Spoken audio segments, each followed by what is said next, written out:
അസ്സലാമു അലൈക്കും. അപ്പോൾ ഇന്നത്തെ വീഡിയോ നല്ലൊരു ചായ കുടിക്കാൻ ഇഷ്ടപ്പെടാത്തവർ ആരാണല്ലേ ഇല്ലാത്തത്. എല്ലാവരും ഇഷ്ടപ്പെട്ട തന്നെയാണ് നല്ലൊരു ചായ. പ്രത്യേകിച്ച് ഹോട്ടലിലൊക്കെ പോയിട്ട് നമ്മളൊരു ഗ്ലാസ് ചായ കുടിക്കുമ്പോഴും നമ്മളെപ്പോഴും വിചാരിക്കും എന്താണ് ഇതിൻ്റെ ആ ഒരു സീക്രറ്റ് എന്നുള്ളത്. അതിൻ്റെ ആ ഒരു മണവും രുചിയും ഒരു രക്ഷ ഉണ്ടാവില്ലല്ലോ അല്ലേ. അപ്പം നമുക്കൊന്ന് നോക്കിയാലോ ആ ഒരു സീക്രറ്റ് എന്താണെന്നുള്ളത്. അപ്പം നമ്മുടെ വീട്ടിൽ വിരുന്നാർ വരികയാണെങ്കിലും ആര് വരികയാണെങ്കിലും നല്ലൊരു രുചിയിലും മണത്തിലുള്ളൊരു ചായ തന്നെ നമുക്ക് സെർവ് ചെയ്യാൻ പറ്റും കേട്ടോ. അപ്പോൾ അത് സാധാരണ തയ്യാറാക്കും പോലുള്ള പൊടിയല്ല, അത് ശരിക്കും സ്പെഷ്യൽ ചേരുവ ചേർത്തിട്ട് തയ്യാറാക്കുന്നത് തന്നെയാണ്. അപ്പം നമുക്കും വീട്ടിൽ തന്നെ തയ്യാറാക്കാമല്ലോ അല്ലേ. ഈ ഹോട്ടലിലുള്ള ആൾക്കാർക്ക് മാത്രമല്ലല്ലോ, നമുക്കും വേണ്ടേ ഇങ്ങനത്തെ സ്പെഷ്യലായിട്ടൊക്കെ തയ്യാറാക്കാൻ. അപ്പോൾ നമുക്ക് നേരെ വീട്ടിലോട്ടൊക്കെ പോകാം. ഇഷ്ടപ്പെടുകയാണെങ്കിൽ ഫാമിലിക്കും ഫ്രണ്ട്സൊക്കെ ഒന്ന് ഷെയർ ചെയ്തെടുക്കാനൊന്നും മറക്കല്ലേ. അപ്പോൾ നമുക്കിതിലേക്ക് വേണ്ടത് റോസ് മുട്ടാണ് കേട്ടോ. ഉണങ്ങിയ റോസ് മുട്ട് മാർക്കറ്റിലും പിന്നെ ഗ്രോസറിയിലും എല്ലാ സ്ഥലത്തും വാങ്ങാൻ കിട്ടും. ഇനി അതില്ലെങ്കിൽ നമ്മുടെ വീട്ടിൽ റോസൊക്കെ ഉണ്ടെങ്കിൽ അതൊന്ന് ഉണക്കി വെച്ചാൽ മതി കേട്ടോ. പിന്നെ നമുക്കിതിലേക്ക് വേണ്ടത് പച്ച ഏലക്കായാണ്. ഉണക്ക ഏലക്കായ എടുക്കരുത്, പച്ച കളറായിട്ടുള്ള നല്ല ഫ്രഷ് ആയിട്ടുള്ള ഏലക്കായ എടുക്കണം. പിന്നെ വേണ്ടത് സിനമൺ സ്റ്റിക്കാണ്, അതൊന്ന് എടുക്കണം കേട്ടോ. ഇനി നമുക്കിതൊന്ന് വറുത്തെടുക്കണം. അപ്പോൾ നമുക്ക് നമ്മുടെ പട്ട അതൊന്ന് പൊട്ടിച്ചെടുക്കാം, കാരണം അത് പൊടിച്ചെടുക്കേണ്ടതല്ലേ, അതുകൊണ്ടാണൊന്ന് പൊട്ടിച്ച് കൊടുക്കുന്നത്. ഏലക്കായ അതേപോലെ തന്നെ നമുക്കൊരു 14 അല്ലെ 15 ഏലക്കായോളം നമുക്കിതിലേക്ക് വേണം കേട്ടോ, നല്ലൊരു ചൊയ കിട്ടാനായിട്ടാണ്. പിന്നെ വേണ്ടത് നമ്മുടെ റോസ്, ഇതെല്ലാം കൂടെ ചേർത്തിട്ടാണ് കേട്ടോ നമ്മൾ വറുത്തെടുക്കുന്നത്. കഴിഞ്ഞ എൻ്റെ ഒരു വീഡിയോയിലൊരു കമൻറ്റ് വന്നിട്ടുണ്ടായിരുന്നു, നല്ലൊരു ചായ ഒന്ന് ഉണ്ടാക്കി കാണിച്ചു തരുമെന്ന് ചോദിച്ചിട്ട്. അപ്പോൾ ഇതിലും അപ്പുറമുള്ള നല്ലൊരു ചായനെ എനിക്ക് കാണിച്ചു തരാൻ പറ്റില്ല കേട്ടോ, കാരണം ഈ ഒരു ഫ്ലേവറിലുള്ള ചായ എന്ന് പറയുന്നത് വേറെ ലെവൽ തന്നെയാണ്. നമ്മൾ ഈ ഒരു പൊടി ഉണ്ടാക്കി വെക്കുമ്പോഴേ തന്നെ നമ്മുടെ വീട്ടിൽ തന്നെ ഉള്ള ഒരു മണം എന്ന് പറയുന്നത് ഉണ്ടല്ലോ, രക്ഷയില്ല. മാഷാ അല്ലാ പറയാൻ വാക്കുകളില്ല, അത്രയ്ക്ക് നല്ലൊരു സ്മെല്ലായിരുന്നു കേട്ടോ. ഈ ഒരു റോസും നമ്മുടെ സിനമൺ സ്റ്റിക്കും ഏലക്കായും എല്ലാം കൂടെ ചേർത്ത് വറുത്ത് പൊടിക്കുമ്പോഴുണ്ടല്ലോ, എന്താ പറയേണ്ടതെന്ന് ശരിക്കും പറയണ വാക്കുകളില്ല, അത്രയ്ക്ക് ടേസ്റ്റ് ഉണ്ടായിരുന്നു. അപ്പോൾ ഇതാണ്ട് നമുക്ക് ലോ ഫ്ലെയിമിൽ വെച്ചിട്ട് വേണം വറുത്തെടുക്കാൻ. ഹൈ ഫ്ലെയിമിലിടുമ്പോൾ അത് റോസ് കരിഞ്ഞു പോകും കേട്ടോ. അപ്പോൾ നേരിയ ചൂടിലിട്ടിട്ട് നല്ല രീതിക്കൊന്ന് വറുത്തെടുക്കുക. അപ്പോൾ ഇതാണ്ട് ചെറുതായിട്ടൊന്ന് കളറ് റോസിൻ്റെ മാറുന്ന സമയത്ത് നമുക്ക് ചൂടോട് കൂടിയിട്ട് തന്നെ അതൊന്ന് പൊടിച്ചെടുക്കുക കേട്ടോ. മിക്സിയുടെ ജാറിലോട്ടേക്കാണ് ഇട്ട് കൊടുക്കുന്നത്. ഇനി നമുക്കിതിലേക്ക് വേണ്ടത് പഞ്ചസാര ആണ്. ഒരു 4-5 ടീസ്പൂണ് പഞ്ചസാര അങ്ങനെ ചേർത്ത് കൊടുക്കണം കേട്ടോ.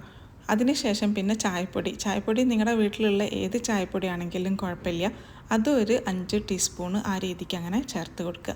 ഇതൊക്കെ മിക്സിയുടെ ജാറിലോട്ടേക്ക് ഇട്ടിട്ട് എല്ലാം കൂടെ കൂട്ടിയിട്ടാണ് കേട്ടോ പൊടിച്ചെടുക്കുന്നത്. അപ്പോൾ ഇതെല്ലാം കൂടെ ഇട്ട് കഴിഞ്ഞതിന് ശേഷം ഇനി നമുക്കിത് പൊടിച്ചെടുക്കാം. നമുക്കിത് നൈസായിട്ട് തന്നെ പൊടിച്ചെടുക്കാൻ പറ്റും കേട്ടോ, കാരണം പഞ്ചസാരയും ചായപ്പൊടിയും എല്ലാം കൂടെ ചേർത്തിട്ടാണല്ലോ പൊടിക്കുന്നത്. അപ്പോൾ ഇതാണ്ട് ഇത് പൊടിച്ച് കഴിഞ്ഞപ്പോഴേ ഇതിൻ്റെ ആ ഒരു മൂടി തുറന്നപ്പോൾ ഒരു രക്ഷയില്ലേന്ന് കേട്ടോ. അപ്പോൾ ഇതെന്തായാലും നിങ്ങളെല്ലാവരും ട്രൈ ചെയ്യുക കേട്ടോ. അപ്പോൾ നിങ്ങൾക്കിത് മനസ്സിലാവും ഇതിൻ്റെ ആ ഒരു ടേസ്റ്റ് എത്രത്തോളം ഉണ്ട് എന്നുള്ളത്. അപ്പോൾ നമുക്ക് ഇത്ര മതി, ഈ ഒരു ക്വാണ്ടിറ്റിക്ക് ആക്കി വെക്കുകയാണെങ്കിൽ നമുക്ക് കുറേ ചായ ഉണ്ടാക്കാൻ പറ്റും കേട്ടോ. കാരണം ചായ ഞാനിപ്പോഴും കാണിച്ചു തരാം എങ്ങനെയാണ് ചായ ഇത് വെച്ചിട്ട് തയ്യാറാക്കേണ്ടതെന്നുള്ളത്. അപ്പോൾ ഈ പൊടിച്ച് നേരെ തന്നെ ജാറിലോട്ടേക്ക് ഇട്ടിട്ട് എടുത്ത് വെക്കരുത് കേട്ടോ, അതൊന്ന് ചൂട് തണിഞ്ഞതിന് ശേഷമായിരിക്കണം എടുത്ത് വെക്കാൻ. ഏതെങ്കിലും ഒരു ബൗളിലോട്ടൊക്കെ പാത്രത്തിലേക്ക് ഇട്ടിട്ട് ചൂട് തണിഞ്ഞതിന് ശേഷം ജാറിലോട്ടൊക്കെ ആക്കി വെക്കുക കേട്ടോ, അല്ലെങ്കിൽ അത് ചീത്തായി പോവും. ഇനി നമുക്ക് ചായ കാച്ചുന്നത് നോക്കിയാലോ.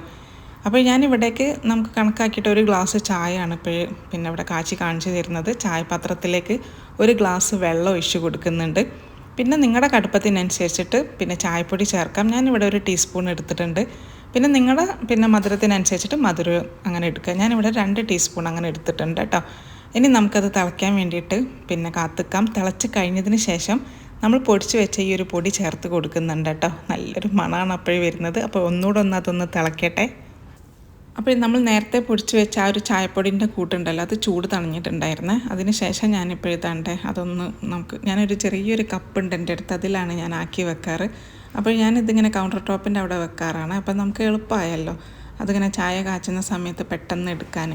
അപ്പോൾ ഇത് നിങ്ങളിങ്ങനെ പൊടിച്ച് വെക്കുകയാണെങ്കിലും എപ്പോഴൊന്നും വീട്ടിൽ യൂസ് ചെയ്യണമെന്നൊന്നുമില്ല. വീട്ടിൽ വിരുന്നാരൊക്കെ വരുമ്പോഴോ സ്പെഷ്യലായിട്ടുള്ള ദിവസമൊക്കെ ഇങ്ങനത്തെ ചായ ഉണ്ടാക്കിയിട്ട് അങ്ങനെ കുടിച്ചാൽ മതി കേട്ടോ. അപ്പോൾ ഇതാണ്ട് നമ്മൾ നേരത്തെ തിളയ്ക്കാൻ വേണ്ടിയിട്ടുള്ളത് ചായ വെച്ചിട്ടുണ്ടായിരുന്നല്ലോ, അത് ശരിക്കും തിളച്ചിട്ടുണ്ടായിരുന്നു.